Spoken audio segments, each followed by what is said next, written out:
Hello friends, तो मैं नवनीत गुणपाल और आज अपने बात करते हैं जेनेटिक्स को, जो अपने कंटिन्यू करेंगे उसी चैप्टर को। तो आगे जो शब्दावली थी उसी को आगे देखेंगे कि कैसे अपने इसको करेंगे। और ये शब्दावली कंप्लीट होने के बाद में अपन देखेंगे मेंडल का नियम और लेमार्क का नियम है जो उस प्रकार से, और डार्विन की जो परिभाषा दी थी उन्होंने, उन वैज्ञानिकों के बारे में अपने पढ़ेंगे। तो वो उसके लिए अलग से क्लास करते हैं क्योंकि ये ज़्यादा लंबी हो जाएगी फिर। और इसे इसमें अपने इनके बारे में थोड़ा डिटेल से देख लेंगे और कुछ बातें अगर जो रह जाएगी फिर वो आगे की क्लास में अपने कर लेंगे। तो फिनोटाइप क्या है? फिनोटाइप की अगर बात करते हैं तो वे लक्षण है, फिनोटाइप उन लक्षणों को बोलते हैं जो लक्षण अपने देखकर बता सकते हैं। देखकर कैसे कैसे कौन कौन से लक्षण है जो देखकर बता सकते हैं। जैसे अपने बात करें कि अपने लंबे और बौने को अपने देखकर बता सकते हैं, तो वो एक हो गया फिनोटाइप गुण हो गया। अगर जीनोटाइप की बात करें तो जीनोटाइप, अब जैसे कुछ लक्षण हैं जो अपने देखकर नहीं बता सकते। कि अब जैसे बात करें कि अगर कोई लंबा है तो हो सकता है उसमें दो गुण हो। अब लक्षणों की बात करी थी हमने, कल लक्षणों की बात कर रहे थे, तो लक्षणों की बात में हमने क्या देखा था कि अपने छोड़ दिया था वो चीज। तो लक्षण में मैंने बताना भूल गया था कि लक्षण दो प्रकार के होते हैं, गुण होते हैं जो वो दो प्रकार के होते हैं। कौन कौन से? एक तो प्रभावी लक्षण होते हैं, प्रभावी लक्षण जो अपना प्रभाव दर्शाते हैं, और एक अप्रभावी लक्षण होते हैं जो अपना प्रभाव नहीं दिखाते हैं। अब जैसे बात कर लेते हैं एक मेल की और एक फीमेल की। अगर कोई जैसे मेल है वो लंबा है और फीमेल है वो बोनी है, तो अब जैसे उनकी बात करेंगे तो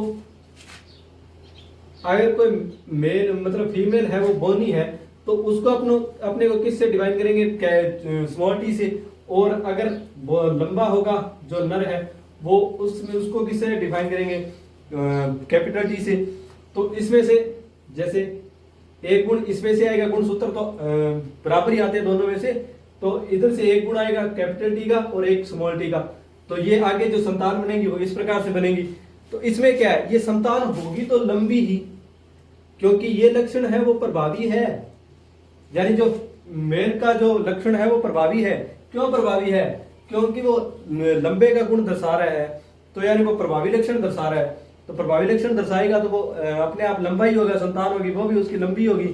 तो इसी प्रकार क्या है कि जो प्रभावी लक्षण है वो अपना प्रभाव दर्शाते हैं और अप्रभावी है वो अपना प्रभाव नहीं दर्शाते। तो इस प्रकार से जो फिनोटाइप गुण है, फिनोटाइप में क्या होता है कि जो आगे संतान बनेगी, अब इसके पास दोनों गुण है, यानी इसके पास बोने का गुण भी है और आगे और इसके पास लंबे का गुण भी है। लेकिन ये है तो लंबा ही, या तो ये मिक्स हो जाता या तो ये थोड़ा मतलब मीडियम सा रह जाता, फिर तो अलग बात थी। लेकिन इसमें एक थ्योरी दी थी मेंडल ने, उसने बताया था कि जो ये गुण है वो मिक्स नहीं होते। तो इसी प्रकार से उसके बारे में आप देखेंगे उस थ्योरी के बारे में आगे क्लास में। तो उससे पहले क्या है कि आपने देख लेते हैं फिनोटाइप गुण के बारे में। इसको समझने की कोशिश करना कि फिनोटाइप गुण क्या कह रहा है। फिनोटाइप गुण कह रहा है कि जो प्रभावी लक्षण है वो अपना प्रभाव दर्शाते हैं और उनको अपने देख सकते हैं उन गुणों को जो प्रभाव दर्शाते हैं। और जीनोटाइप में क्या है? जीनोटाइप में आगे की वीडियो को भी अपने देखते हैं, जैसे नहीं समझ में आएगा ऐसे तो आप देख लो, इस प्रकार से समझने की कोशिश करना कि अपने जैसे ये इस प्रकार से एक संकरण करवाते हैं, ये संकरण करवाया, अब ये पीढ़ी बन गई। अब इसको इसके जैसे ही एक से और संकरण करवाते हैं। पहले अपने इनको संकरण करवाया इससे, फिर F1 पीढ़ी के दोनों को, इन दोनों को संकरण करवाया। अब एक पुनेट स्क्वायर नाम का एक यानी स्क्वायर दिया था जिसमें से अपने पीढ़ियों को निकालते हैं, ब्रीडिंग क्रॉस निकालते हैं। पुनेट ने दिया था, वैज्ञानिक पुनेट ने दिया था। तो वो स्क्वायर कैसे था, उसमें से अपने को पता चल सकता है कि फिनोटाइप गुण कौन से है, जीनोटाइप गुण कौन से है। उसके आधार पर बताता हूं, फिर आपको समझ में आएगा।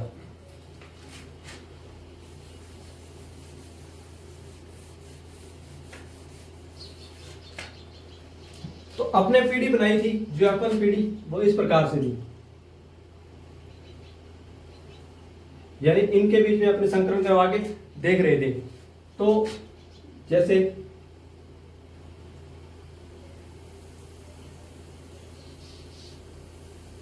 ये स्क्वायर था तो यहां से इसको ले लिया, और यहां से इसको ले लिया। ठीक है, अब इसके बाद में देखेंगे कि जो आगे पीढ़ियां, जो आगे संतानें बनेंगी वो किस प्रकार से बनेंगी।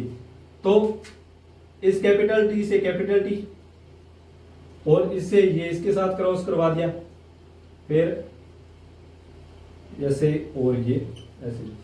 तो आपने देखा था कि पहले कि अपने अपने जो संतानें बनाई थी वो लंबी लंबी थी, दोनों ही लंबी लंबी थी। तो आगे जो उसके बच्चे जो बनने थे, जो संतानें बननी थी वो लंबी ही बननी थी। लेकिन आप यहां पर देख रहे हैं कि ये गुण कहां से आ रहे हैं कि जो एक तो ये तो लंबा होना ही था, क्योंकि इसमें तो दोनों ही सेम है, ये तो लंबा होना ही था। लेकिन ये क्या था, ये दोनों तो मिक्स है, तो ये तो भी लंबे ही थे, तो ये भी लंबे हो गए, यानी इनमें जो गुण है वो भी लंबे का ही है, ये तो मिक्स है। और फिर ये पीढ़ी कहां से आ गई, ये तो बोना हो गया। तो यही गुण कौन से है कि यहां पर अपने नहीं बता पा रहे थे कि आप अपने को सीधा लाकर ये पीढ़ी दे दे कि इसमें इससे कुछ क्रॉस करवा के आप बना के दिखाओ। तो आपने देखेंगे कि हमने तो लंबे लंबे पौधे लिए थे, फिर ये बोना पौधा कहां से आ रहा है, ये बोना पौधा कहां से आ रहा है। तो ये गुण, जो गुण अपने देख नहीं सकते उनको बोलते हैं जीनोटाइप। इतनी बात समझ में आ गई कि जो गुण अपने इनमें से देखकर तो नहीं बता सकते थे कि बोना पौधा कौन सा है। अगर आपने इसको लाके इसमें इनके बीज दे दे तो फिर अपने क्या करेंगे, इनका क्रॉस करवाएंगे तो एक बोना पौधा बन के आएगा। फिर आप बोलोगे कि ये पौधा कहां से आ रहा है, ये कहां से आ रहा है बोना पौधा। तो वे गुण जो अपने को दिखाई नहीं दे रहे, इनमें से जो गुण अप्रभावी था, जो अपना प्रभाव नहीं दिखा रहा था, जो अपना गुण दिखा नहीं रहा था, तो वो कौन सा था, जीनोटाइप था। ठीक है, अब फिनोटाइप का अपने एक प्रश्न आता है कि फिनोटाइप और जीनोटाइप का अनुपात निकाल कर दिखाइए। तो अपने कैसे निकालेंगे इनका अनुपात, जैसे अपने देखते हैं फिनोटाइप, पहले फिनोटाइप निकाल देते हैं। फिनोटाइप में अपने दो ही चीज देखते हैं, एक तो जैसे अगर आपने को लंबा और बोना दिया तो उन दोनों के बारे में देख लेंगे, अगर जोरीदार और गोल दिया तो उन दोनों के बारे में देख लेंगे। वो तो प्रश्न के हिसाब से होगा, लेकिन अपने उदाहरण के लिए आपने लंबे और बोने के बारे में देखेंगे कि लंबा और बोना पौधा कौन सा है, लंबे पौधे और बोने पौधे, इनके बारे में देखेंगे। तो अपने ये पीढ़ियां, जैसे अपन पीढ़ी का संकरण करवाया, वो आपको एक पीढ़ी दे देगा कि इनका संकरण करवा के बताओ कि फिनोटाइप क्या होगा, और इनका संकरण करवा के बताओ कि जीनोटाइप क्या होगा, इस प्रकार से। तो फिनोटाइप अगर दे दे, फिनोटाइप मतलब जो गुण आपने देखकर बता सकते हैं, जो पीढ़ी बनेगी उनको देखकर आप बता दोगे कि हाँ ये ऐसे बना इनकी पीढ़ी, तो इसमें से ये प्रभावी लक्षण है और ये अप्रभावी लक्षण है, तो इतने लंबे पौधे बनेंगे, इतने बोने पौधे बनेंगे। और लंबा और बोना तो देखकर बता सकते हैं आपने, तो इनमें से बता देंगे आप। अब देखो यहां पर लंबे पौधे कितने हैं, 1 2 3, क्यों, क्योंकि इनमें प्रभावी लक्षण कैपिटल टी है, कैपिटल टी प्रभावी लक्षण है।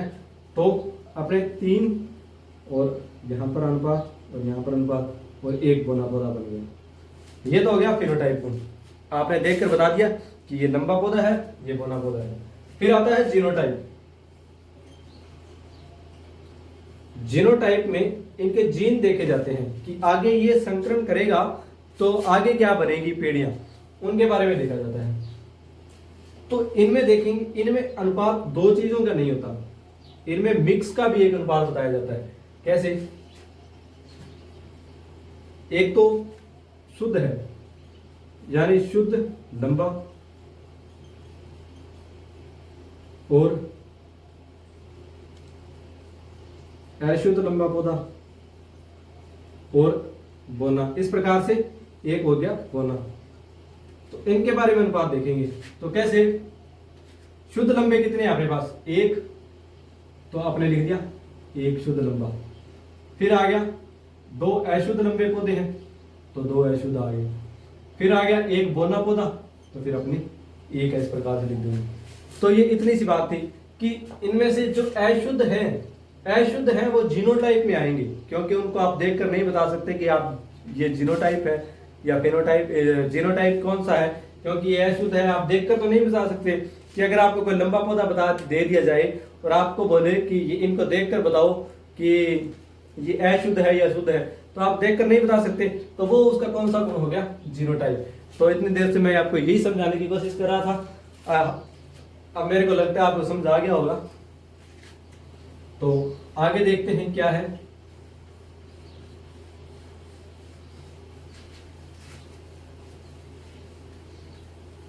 फिर बात करते हैं अपनी सहलगनता। एक शब्द आता है सहलगनता, इसको अगर आप इंग्लिश में याद करना चाहे तो ठीक रहेगा, लिंकेज बोलते हैं इसको। लिंकेज यानी किसी से लिंक होना, ठीक है। तो इसको आप ऐसे याद करूंगा। तो जैसे ये अपना आ गया एक गुणसूत्र, ठीक है। कोई गुणसूत्र है, कोई फीमेल से आ रहा है, मेल से आ रहा है, इस प्रकार से कोई गुणसूत्र है।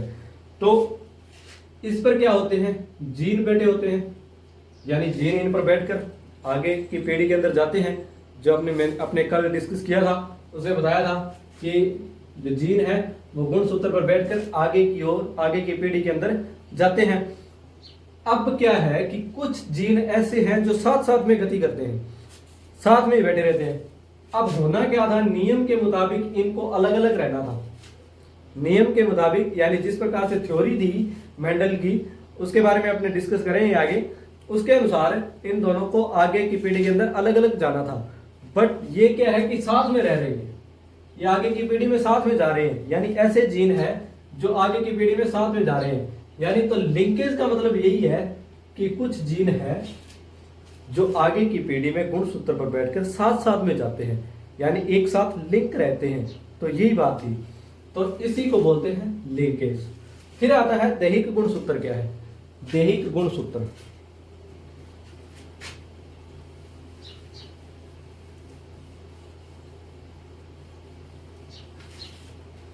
दैहिक गुणसूत्र क्या है? दैहिक गुणसूत्र से समझने की कोशिश करना कि जो देह, देह शब्द निकल के आ रहा है, इसे दैहिक यानी देह शब्द निकल के आ रहा है। तो देह क्या हुआ? जो बाहरी शरीर है अपना, वे जीन जो देह बनाने यानी शरीर बनाने की जो काम करते हैं, वो जीन है या गुणसूत्र है, वो कौन से कहलाएंगे? दैहिक गुणसूत्र। जैसे मान लीजिए कि कोई गुणसूत्र है इस प्रकार से, इस पर जो जीन बैठे हैं, यहाँ पर इस पर जो जीन बैठे हैं, वो कोई नाक बनाने का काम कर रहा है, कोई कान बनाने का काम कर रहा है, कोई बाल बनाने का काम कर रहा है, इस प्रकार से हो सकता है। तो अलग अलग उनके कार्य है, यानी वो शरीर के जो अंगों का निर्माण करने का कार्य कर रही हैं। तो उन गुणसूत्रों को क्या बोलेंगे? दैहिक गुणसूत्र। ठीक है, आगे बात समझ। फिर आता है कि लिंग गुणसूत्र क्या है। अब वे गुणसूत्र जो लिंग का निर्धारण करेंगे, कि जैसे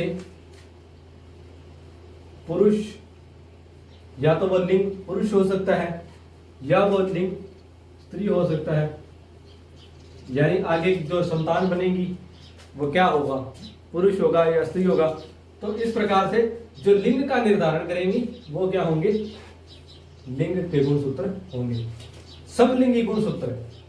समलिंगी गुणसूत्र, अब मैंने आपको बताया था कि गुणसूत्र है वो, यानी एक गुणसूत्र, आधे गुणसूत्र तो है मादा से आते हैं और आधे गुणसूत्र है वो नर से आते हैं। इतनी बात थी।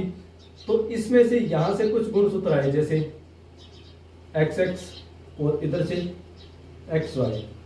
अब इधर से जैसे X गुणसूत्र आया और इधर से आया फिर X गुणसूत्र आया, तो अब दोनों आने वाले गुणसूत्र समान है। समान है ना, क्योंकि इधर से भी X आ रहा है, उधर से भी X आ रहा है। तो ये क्या हुआ? समलिंगी गुणसूत्र। अगर बात करते हैं कि इधर से आता है, इधर तो मादा से तो X गुणसूत्र ही आएगा और इधर से Y गुणसूत्र आता है, तो अब क्या होगा? ये विषम लिंगी गुणसूत्र बनेगा, यानी आने वाले गुणसूत्र हैं वो समान नहीं।